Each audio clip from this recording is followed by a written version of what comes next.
Bonjour. Dans ce cours, donc, nous allons voir une introduction générale à Node.js. Mais pour commencer, donc, il faut comprendre que Node.js, donc, comme on le voit ici, Alors ici, donc, vous avez la documentation et même le site. Donc ici, vous pouvez choisir la langue. Ici, si vous voulez passer en français. Donc alors, ici, on vous dit Node.js est un environnement d'exécution JavaScript construit sur le moteur JavaScript V8 de Chrome. Et donc, de ce fait, du fait que c'est construit sur le moteur V8, eh bien, on va utiliser pleinement le JavaScript qui est implémenté au niveau de ce moteur V8. Alors, il se trouve que, à la différence du web, quand on l'étudie au niveau du browser, c'est-à-dire au niveau d'un client, on va utiliser du JavaScript, mais la plupart du temps, donc, on va rester dans la version 5. On peut utiliser des versions supérieures à la version 5, mais la plupart du temps, on va transpiler vers la version 5.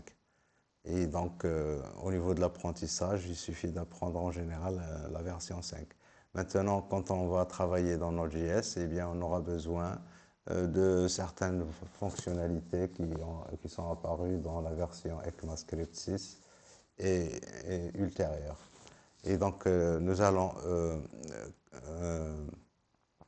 tout d'abord donc, voir un peu ces notions JavaScript, parce que quand on va aller dans la documentation, au niveau de la documentation, donc on va voir que, oui, ici, ECMAScript 6 est au-delà. Et donc, ça veut dire que c'est ce que je viens de vous dire. Donc, il faut voir un peu ces concepts pour se retrouver dans la documentation. Si vous allez dans la documentation, bon, on peut aller voir n'importe quel. Ici, donc la plupart ici, c'est des bibliothèques, on appelle ça des modules au niveau de Node.js. Et donc, si je vais par exemple vers File System, par exemple, ABCDEF, File System, donc avec Node.js, on va pouvoir accéder au système de fichiers et on va voir qu'au niveau de la documentation, c'est organisé ici, vous voyez, Promise Examples, Example, Callback Example et puis Synchronous Example. Donc ici, au niveau de la documentation, vous allez retrouver très souvent cette structure. Donc le côté ici Synchronous, c'est le côté asynchrone. Et on verra que la plupart du temps, quand on va faire de la programmation poussée avec JavaScript ou même avec d'autres langages, la programmation devrait forcément, dans le contexte des entrées-sorties, c'est-à-dire quand vous lisez les fichiers, vous accédez au réseau, etc. Donc, c'est des choses qui vont prendre du temps. Et forcément, donc là, il faut passer à la programmation asynchrone.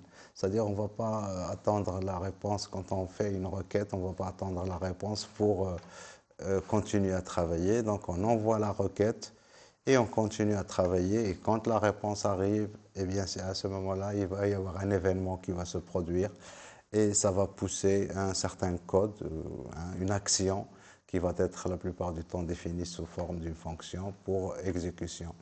Et donc là, pour travailler donc, le côté asynchrone, on a deux façons. Soit on va utiliser les callbacks, soit on va utiliser les promesses, qu'on appelle les promesses. Et donc ça aussi, c'est fondamental.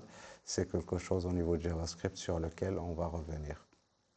Donc voilà, alors pour commencer, donc je passe complètement maintenant à JavaScript et on va voir un peu donc les concepts fondamentaux, si vous voulez, de ECMAScript 6. Et donc pour ça, alors j'ai des slides ES6 dans lesquels je résume un peu ces concepts. Je ne les montre pas tout, hein, mais les plus importants. Alors, les constantes et variables, ça c'est quelque chose qu'on utilise très souvent, mais l'un des concepts les plus importants, c'est les arrow functions. Donc les arrow functions, ils sont utilisés intensivement au niveau de Node.js et maintenant aussi au niveau même de la programmation côté client. C'est pris en charge par la plupart des moteurs de JavaScript. Alors, les fonctions et paramètres, donc comment on passe les paramètres, etc. avec par exemple les valeurs par défaut. Les templates literals, les chaînes de caractères. Donc vous savez bien que les chaînes de caractères, on peut utiliser double guillemets ou les simples quotes, hein, mais aussi on peut utiliser le backtick. Et là, quand on utilise le backtick, eh bien, ça va nous permettre d'écrire des chaînes de caractères sur plusieurs lignes. Et en plus de ça, donc on va pouvoir intégrer des variables à l'intérieur de ces chaînes de caractères. Et puis il y a les classes, les objets, l'assignement, etc. Alors, voilà, je passe. Alors, donc pour les constantes et les variables, on a trois mots-clés pour déclarer des variables. Const, pour définir une constante. Donc ici, quand je déclare une variable avec le mot-clé const, eh bien, je n'ai pas le droit de le modifier après. Donc si j'écris pour la variable pi ici égale à 3,15, ça va générer une erreur. De la même manière, donc, quand on utilise let et var, ça peut paraître pareil, mais c'est pas du tout pareil. Donc pour let, c'est donc ici, ça permet de définir une variable de portée d'un bloc. Ici, un bloc est caractérisé par les accolades, hein.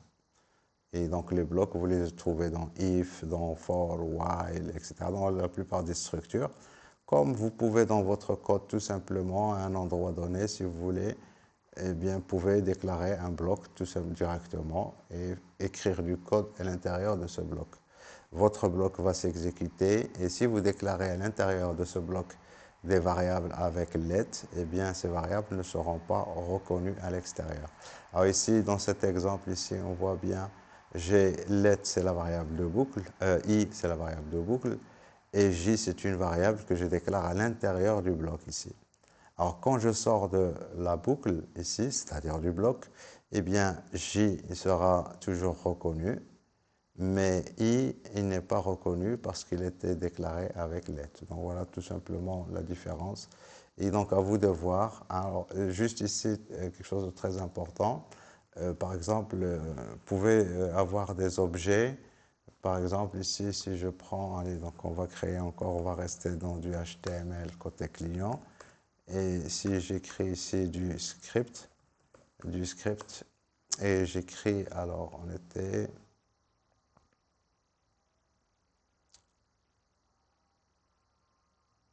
alors, donc si j'écris par exemple, je sais pas moi, const t égale, et là je déclare un tableau 3,7,9, eh bien mon tableau ici, la question, est-ce que je peux le modifier ou ne pas le modifier?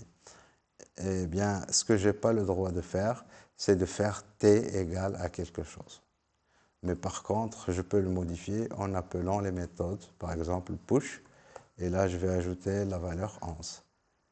Et donc là, si je lui dis que contient cette valeur, là, enfin ce tableau, console.log.t, eh bien il va m'afficher donc les quatre valeurs. Donc je vais lancer en même temps donc l'explorateur, comme ça on va pouvoir des fois tester directement dans l'explorateur.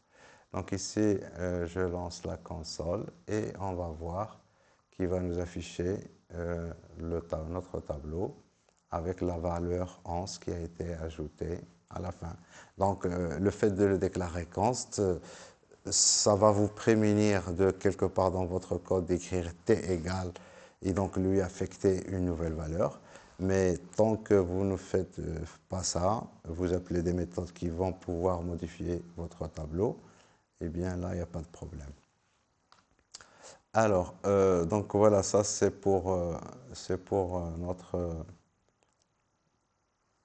les types de variables. Après, on a les arrow functions. Alors, les arrow functions, elles sont très importantes, donc je les traite directement ici. Donc, les fonctions d'habitude, donc quand on déclare une fonction, on fait quelque chose comme ça. Et on peut donner des paramètres a, b, et je retourne ici return a plus b. Et donc là, ma fonction, il fait la somme, donc je peux appeler ici ma fonction f. Alors je vais faire ici console.log de a de f de 3,9. Et donc, logiquement, ça doit m'envoyer 12. Donc, si je reviens ici vers ma console, on voit très bien 12. Alors ici, c'est un peu spécial pour les fonctions, pour le mot-clé function. Là, on déclare une autre fonction et on va la déclarer où on veut à l'intérieur de notre script.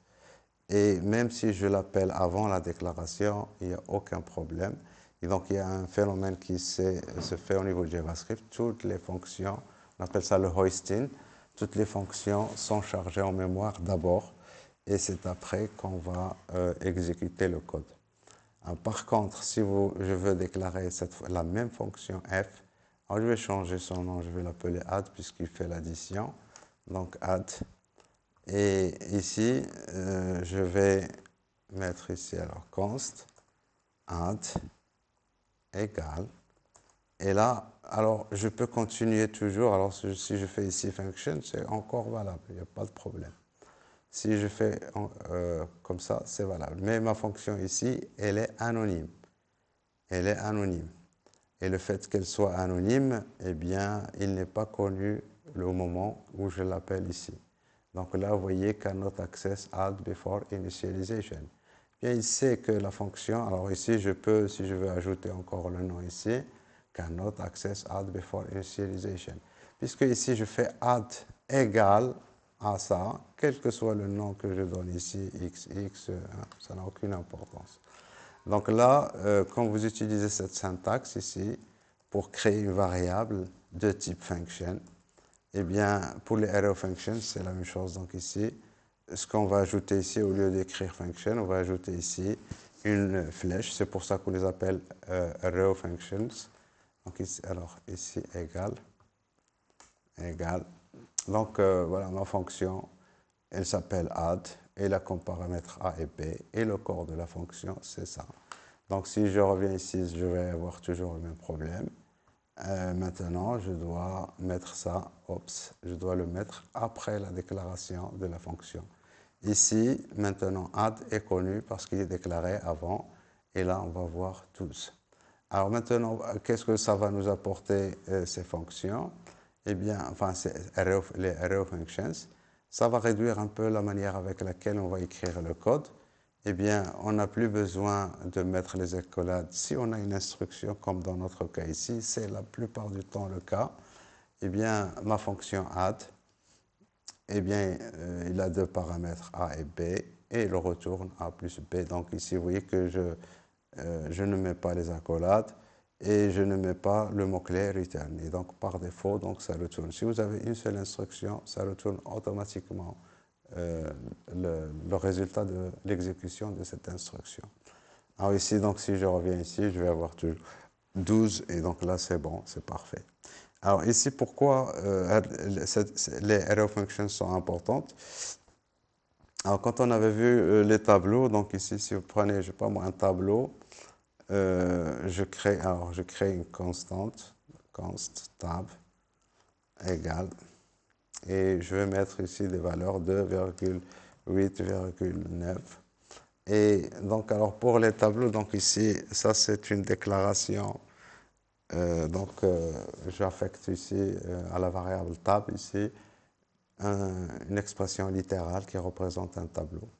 Pour mon tableau, ici, je peux, par exemple, faire un traitement sur tous les éléments du tableau. Et par exemple, ici, je peux définir un nouveau tableau que je vais appeler double ou doubles, et donc égal à mon tableau ici tab, point, et on va utiliser une méthode qui s'appelle map. Alors cette méthode map, il admet comme paramètre ici, vous voyez ici une callback function. Il admet une callback function, donc nous y sommes déjà. Et bien sûr ici, nous sommes toujours dans les synchrones, mais cette fonction, donc ici map, qu'est-ce qu'elle va faire, cette fonction map? Eh bien, il va parcourir notre tableau. Il va faire à l'intérieur carrément une boucle for. Et dans cette boucle for, pour chacun des éléments, eh bien, il va appeler la fonction que je vais lui passer. Alors, la fonction que je vais lui passer, il va admettre un paramètre, alors un ou plusieurs paramètres. Donc, je vais pour le moment mettre un seul paramètre, c'est élément. Je vais l'appeler E. Et ici, je vais retourner E fois E. Et donc ici, E au carré, si vous voulez. Et donc ici, là, c'est parce que enfin, c'est pas le double, donc le double, c'est 2 fois. Et donc ici, maintenant, si j'affiche ici, qu'est-ce qu'il y a dans double? Alors, je vais afficher tab, virgule, et j'affiche aussi double. Donc si je reviens ici, donc j'ai tab, 2, 8, 9, et là 4, 16, 18. Ce sont les doubles de ce tableau. Donc vous voyez que la fonction que je donne ici, elle est très simple et ça permet d'entrer comme paramètre et donc je n'ai pas besoin de la déclarer à l'extérieur et on ne voit pas les accolades et les return, etc. Et en plus de ça, quand on a un seul paramètre comme ça, on peut enlever le E ici. Hein, donc on n'a pas besoin on n'a pas besoin des parenthèses. Et donc, vous voyez, donc, le paramètre qu'on passe ici, il s'agit d'une fonction. Alors, quand vous voyez égal supérieur, ben, il faut comprendre que là, vous avez une fonction. Et cette fonction, donc, à gauche, c'est les paramètres. À droite, c'est le corps. Et quand il n'y a pas d'accolade, eh bien, vous avez return qui est appelé implicitement. Maintenant, imaginez que pour chaque élément de mon tableau, je veux retourner, par exemple, alors je vais remettre ici les parenthèses et je vais ajouter un autre paramètre ici, i, parce que ici, nous sommes dans un tableau et là, le premier élément, le deuxième, le troisième, il faut savoir que derrière, vous avez des indices, l'indice 0, l'indice 1, l'indice 2, et donc ici, ce que je récupère ici, c'est cet indice. Alors, je veux créer un tableau, je veux créer un objet, et cet objet, enfin pas cet objet, donc au niveau de mon tableau, je veux retourner pour chaque élément un objet ayant l'indice de point et la valeur. Alors, c'est-à-dire que, donc à ce moment-là, je vais avoir un objet dans lequel je vais voir i et e comme ça. Alors ici, ça va poser un petit problème parce que là, j'ai les accolades et quand on a une fonction, les accolades, ça définit le corps de la fonction. Donc ici, si je fais ça, ici, undefined, undefined, undefined. Ça retourne vraiment un tableau. Donc map, ça parcourt tous les éléments et pour chaque élément, ça retourne quelque chose. Alors, il se trouve que ce quelque chose que je définis ici, pour lui, ça veut dire undefined. Et donc là, parce que pour lui, return, et ici, les accolades que j'ai ici, ce n'est pas les accolades d'un objet littéral. Et dans ce cas-là, on met des parenthèses tout simplement. Et là, nous allons avoir notre objet. Et avec, donc ici, l'objet résultat, vous voyez, ici, ça a mis ici i, 2, i8, i9. Et c'est pas ce que je voulais. Et donc, alors ici, e, i. Alors, je vais mettre ici tout simplement encore i, juste pour voir. Voilà, donc ici, vous voyez l'indice ici, 0, 1, 2, etc. Donc ici, il faudrait que je mette ici la valeur de i. Alors là, c'est e. Et là,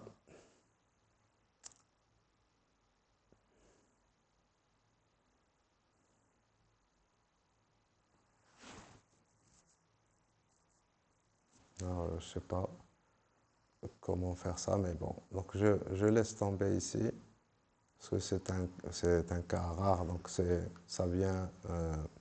bien sûr, donc on peut le faire sans problème. Il s'agit d'un objet que je veux retourner. Et donc, le cas échéant, donc on peut retourner et faire ici return, hein, donc pas de problème. Et donc ici, je vais retourner un objet qui a pour clé le, la valeur du i et pour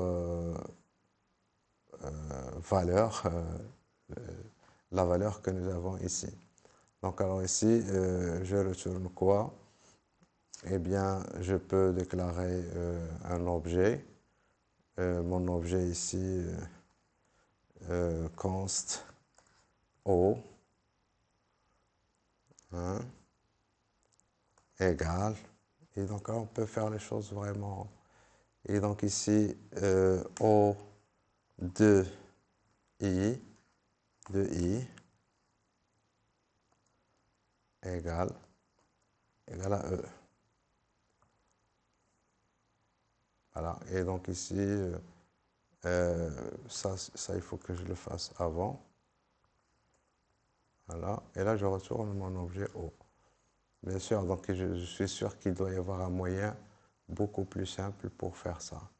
Alors, voilà, donc ici le résultat souhaité. Mais bon, il faut savoir que je suis en train de manipuler un objet. Voilà, alors bien sûr, donc si on arrive à faire, à écrire du code comme ça, c'est qu'il y a quelque chose qui ne va pas, donc il faut trouver un moyen plus simple. Et donc, dans notre cas tout à l'heure, donc la plupart du temps, alors ici, juste parce que la fonction map, hein, la méthode map, elle a besoin donc d'une callback, ben, il faut lui passer une callback. Et la plupart des callbacks, ils vont avoir ce format E, I, T. Et donc, je suis en train de parcourir un tableau. Pour chacun des éléments du tableau, avec l'indice de cet élément correspondant, et avec le tableau lui-même. Donc ici, dans le corps de ma fonction, je peux faire ce que je veux avec mon tableau. Je peux accéder, par exemple, au tableau. Et puisque j'accède à l'indice, je peux accéder à l'indice moins 1, l'indice plus 1, etc. Donc on peut faire des choses qui peuvent être très complexes. Donc voilà, donc alors pour ne pas perdre le fil, je vais revenir à mes slides. Et donc, alors ici, pour ces fonctions, array functions, l'intérêt, c'est surtout ça. Par exemple, là, ici, je fais map. Et là, pour V, donc pour chaque élément que je représente ici avec V, eh bien, je retourne 2 fois V et ça va me donner le double des valeurs que j'ai ici. Alors ici, je passe, donc ici, donc il faut savoir que function, quand on utilise function et quand on utilise les array functions, eh bien, il y a quand même certaines différences, surtout quand on va utiliser le mot-clé this, parce qu'au niveau de JavaScript, quand vous utilisez this, vous représentez l'objet courant. Alors, eh bien, ce mot-clé this, quand il existe à l'intérieur d'une fonction, si vous êtes dans function ou dans array function, donc il peut y avoir une différence. Donc je passe. Alors ici, juste pour généraliser encore, donc ici quand je fais ici la somme de A plus B, eh bien si on veut, donc on peut donner les valeurs par défaut pour ça, c'est très pratique. Et donc quand j'appelle ici, donc pour add ici, si j'appelle cette fonction add, tout simplement add, eh bien ça va me retourner ici 0. Donc si je vais ici, vous voyez 0 parce que les valeurs que j'ai données, les valeurs qui sont envoyées, c'est les valeurs par défaut. Par contre, si je fais ça, eh bien ça me retourne none, not a number. Ça veut dire que derrière ici, la valeur de A et la valeur de B, avant de faire l'addition ici, ils ont la valeur undefined.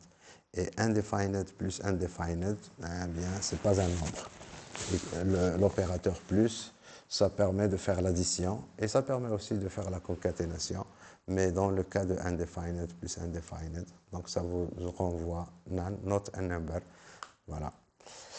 Alors voilà pour les array functions. Après, qu'est-ce qu'on a? Alors voilà, donc c'est un peu ce qu'on vient de voir ici. Alors, ici, un autre cas que vous allez retrouver aussi très souvent. Imaginez ici que j'ai un tableau, enfin j'ai une fonction double et je veux passer des paramètres. Alors ça, on peut le faire pour les array functions ou pour les fonctions standards. Et donc, si vous mettez x comme paramètre, eh bien, le x à l'intérieur du corps de la fonction, ça va être un tableau. Et ça va représenter toutes les valeurs que vous avez passées au niveau de votre fonction. C'est-à-dire, autrement dit, donc si je fais ici x, et si je fais ici, alors, puisque là il s'agit de x, ça va être un tableau. Si je veux faire la somme de ces éléments du tableau, eh bien, il faut faire une boucle for. Donc pour le tableau for, i égale à 0, i doit rester inférieur à x.length, parce qu'il s'agit d'un tableau, i++, et puis on va faire, il faut aussi déclarer une variable avant, etc. Donc au lieu de faire ça, x est un tableau, eh bien je vais utiliser les fonctions du tableau. Il y a une fonction qui s'appelle reduce, qui va parcourir tous les éléments de mon tableau, et cette fonction, elle va admettre, alors je vais mettre ici la structure de la fonction. La fonction, elle va admettre deux paramètres, l'accumulateur et la valeur. Alors ici, reduce, je suis en train de parcourir un tableau. Mon tableau, eh bien, quand on veut faire la somme des valeurs d'un tableau, eh qu'est-ce qu'on fait en général? On va déclarer une variable et on va l'initialiser à 0.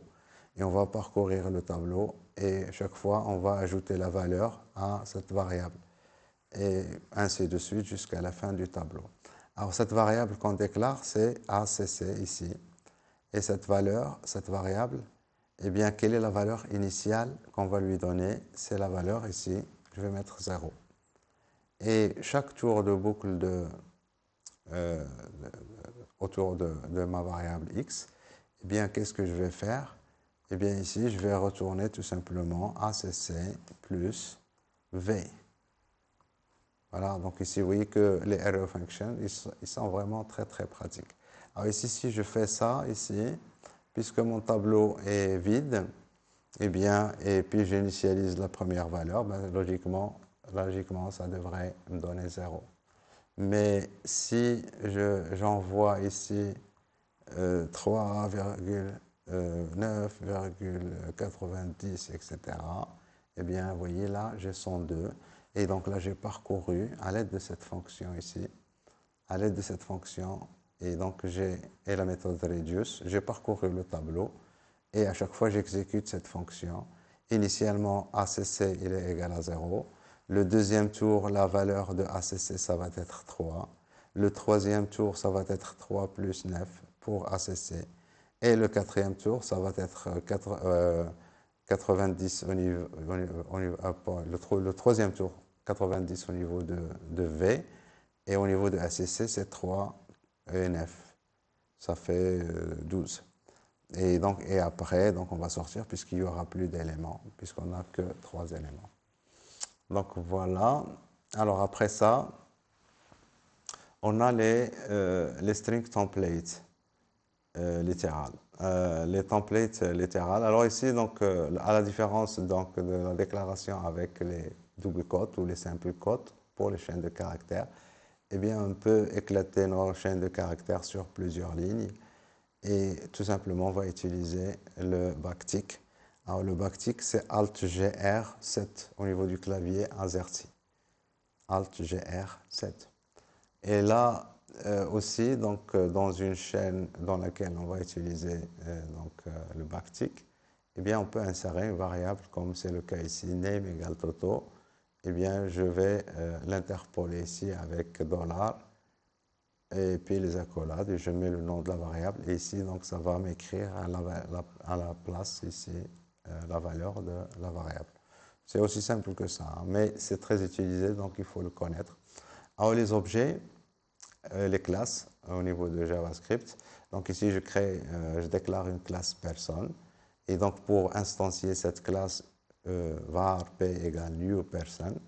Et donc, qu'est-ce qui est donc ici personne? Ça va être le constructeur qui va être appelé. On voit ici que le constructeur il a un attribut name. Si vous ne donnez pas de paramètres pour le new person, eh bien la valeur de name, ça va être undefined. Mais si vous donnez bien sûr une valeur, ça va être ici. Et là, je la mets ici dans un attribut, this.name underscore name égale la valeur qui a été envoyée. Alors ici, je déclare une méthode, say hello, return, et là j'utilise l'interpolation ici avec les strings literals, hello et $this. Alors ici, underscore name, ici c'est pas name, c'est underscore name, hein, que j'ai déclaré ici. Et puis, voilà, donc, voilà, quand j'appelle la méthode say hello, eh bien, ça va me retourner hello, ce que vous avez entré initialement. Donc ici, déclarer une classe, c'est, voilà, donc si je prends cet exemple ici, et on va l'utiliser au niveau de Visual Studio Code, ici, je le colle, et puis je corrige juste ici, parce que c'est underscore name, eh bien, je peux créer ici, var ou const, hein, donc je vais mettre ici const, p égale new person. Person, alors pas performance, person. Est-ce que c'est bien ça? Oui, person, const, p égale new person. Et là, je n'ai rien donné, donc ici, je vais lui dire de m'afficher qu'est-ce qu'il y a dans p. Et donc ici, il s'agit d'un objet person. Et vous voyez que ici, l'attribut name est là pour valeur undefined. Et donc, si je fais ici personne de Momo, et bien là, ça va m'afficher Momo. Et bien sûr, ici, alors, j'ai déclaré ici les getters et les setters. Alors, les getters, donc ici, et les setters, donc ici, p.name égale Fifi. Si je lui dis P maintenant, ben, il va me dire qu'il s'agit de Fifi. Si je lui dis P.sayHello, ça c'est une méthode, eh bien Hello Fifi. Et donc vous voyez ici, alors ça c'est donc le setter que j'ai utilisé ici pour l'affectation. Si je fais n, alors const n égale p.name, eh bien là, alors c'est quoi ça? Const. Et donc ici, n, ici, il va contenir Fifi. Là, j'ai utilisé, le name que j'ai utilisé ici, c'est le getter. Alors bien sûr, pourquoi on va mettre un getter, etc., ou un setter? Alors ici, getter, donc il va nous donner une occasion, par exemple, quand je lis la valeur de ça, donc je peux, par exemple, le mettre to uppercase, ok, je ne sais plus, peut-être en majuscule, uppercase. Et donc, si je lui dis p.name,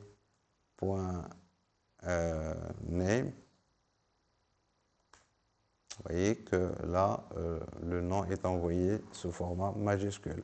Et de la même manière, dans le setter aussi, quand l'utilisateur entre un nom, comme ici, donc il peut faire p.name égale, et va mettre ici peut-être, alors ici des espaces, ici des espaces. Et donc, alors, vous pouvez faire en sorte, par exemple, dans le setter ici, de faire un trim. Hein. Donc ici, je prends la valeur, ici, donc point trim. Trim, c'est enlever les espaces. Et donc ici, si je reprends ici ça, et je fais maintenant p.name, eh bien, vous voyez qu'il a enlevé les espaces que j'ai ici, les espaces que j'ai là.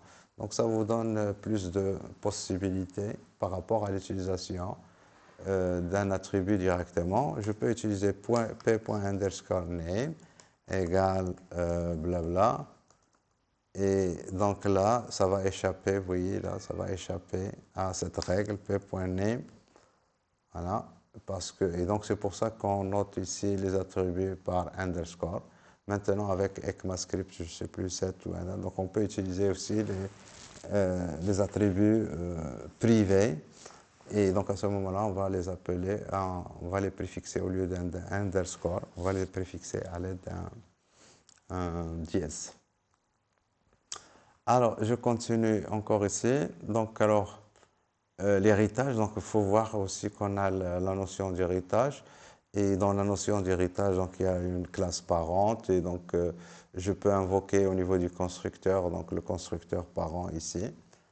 Et puis, je peux invoquer les méthodes de la classe parente super.chello qu'on a vu dans l'exemple précédent. Et aussi là, this.chello, etc. Alors, ce qui peut être intéressant ici, c'est pour les objets. Et les objets aussi, donc, alors on peut créer, par exemple, avoir des notations comme ça. Donc là, on appelle ça un objet littéral. Hein, on va le déclarer, tout à coup, on va le déclarer. C'est-à-dire, on n'a pas besoin de créer la classe, d'instancier la classe, etc. Directement, avec une sorte de JSON, si vous voulez. Et Donc ici, on va utiliser les accolades, mais un objet, c'est attribut de point valeur, virgule, attribut de point valeur. Et donc ici, quand on a des variables comme ça, a égale 23, b égale true, eh bien, je peux déclarer un objet ici, state, et dans lequel j'ai a, virgule, b. Alors ça veut dire quoi? Ça veut dire a de point a, b de point b, et a, c'est la clé, et b est plutôt 23, ça va être la valeur ici. Et parce que ici, A et B ont des valeurs. Si je mets ici let A virgule B et puis je mets let state égale A virgule B, bien sûr, il va me mettre ici A de point et la valeur, ça va être undefined. Exactement, parce que quand vous déclarez une variable, vous déclarez une variable let x et alors, pas let x. Et donc x, vous voyez qu'il a la valeur par défaut undefined. Et donc, si je mets ici const y égale, et je mets ici mon x à l'intérieur, eh bien, ça va être, alors pour y, ça va être un objet qui a la clé x et la valeur undefined. Par contre, si je mets ici, alors x, donc alors ici let, j'ai utilisé let, donc il n'y a pas de problème, donc c'est bon. Si je reviens vers y, bien sûr, ça n'a pas changé. Vous voyez que ce sont des objets. C'est une instantiation que je fais ici quand j'écris const y égale à. Donc je suis en train de déclarer un nouveau objet. Donc il faudrait que je reprenne ça. Alors bien sûr, si je le reprenne comme ça, il va me dire ici qu'il y a un problème parce que y, je l'ai déjà déclaré. Ah, il ne l'a pas dit. Donc ici, y, 78, pour lui, il n'y a pas de problème. Mais donc ici, c'est parce que j'ai utilisé const pour déclarer. Si j'avais écrit y tout simplement égal, là, il ne va pas accepter parce que c'est const. Bon, voilà, donc ici, alors pour le... on peut aussi donc, utiliser, créer des objets, donc objets comme ça. Et tout simplement, on peut mettre des méthodes. Et donc ici, mon objet ici, pluralize, donc pour mettre au pluriel. Donc si j'efface un peu tout ça, et je fais ça, je formate. Mon objet lib, il contient une méthode qui s'appelle pluralize. Et donc, bien sûr, donc, je peux avoir ici name, de point, toto, virgule, etc. Donc, et puis, je sais pas moi. Donc, voilà. Et là, j'ai une méthode. Et donc, ici, je peux appeler. Alors, si je dis ici de m'afficher lib, il va m'afficher l'objet. Donc, vous voyez que j'ai ici un attribut. Et là, il s'agit d'une méthode. Et donc, ma méthode ici, point pluralize. Et donc, je lui dis de monde. Eh bien, ça va me retourner monde avec S. Donc, ça va ajouter le S. Donc, c'est ce qu'elle fait, cette méthode. Je peux l'appeler à tout moment. Et bien sûr, lib.name. Donc, ça va me faire. Alors, c'est pas ici. Lib.name. Ça va me permettre d'accéder au nom, tout simplement. Voilà. À l'attribut name. Donc, voilà. Alors, après.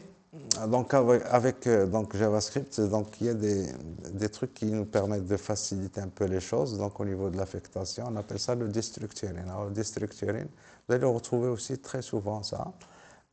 J'ai ici une liste, un tableau, 1,2,3, et je peux déclarer des variables comme ça, de cette manière. Let, sous forme d'un tableau, a, b égale list. Et donc, je suis en train d'affecter list à ça.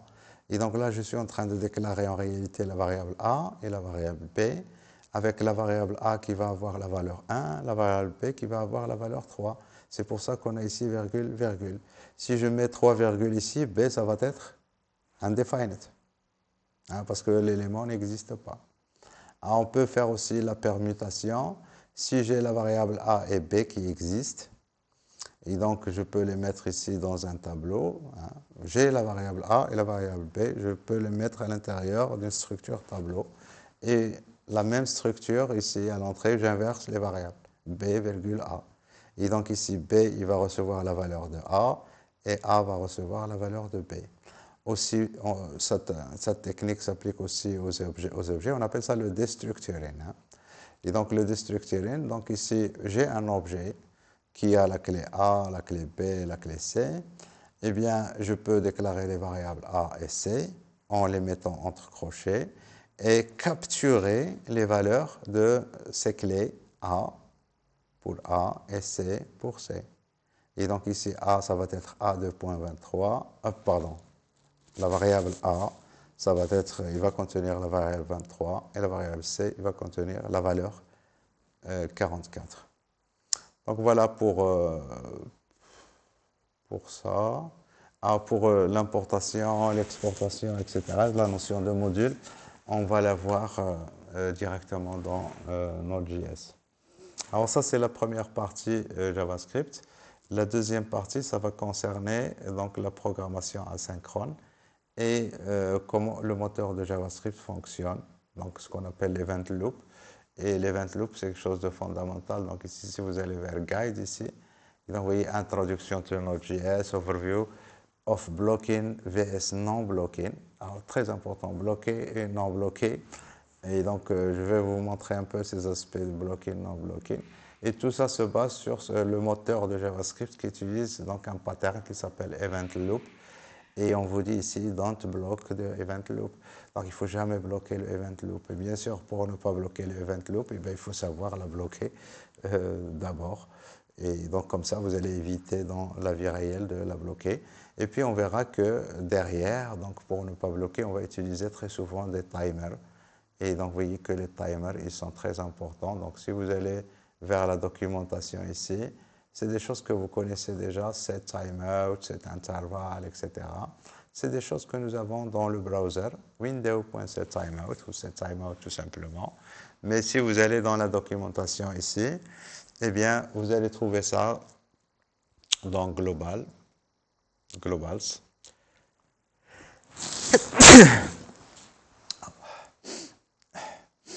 Alors, global, donc ici, donc vous allez trouver les timers quelque part ici. Voilà, set immédiate, set interval, set timeout.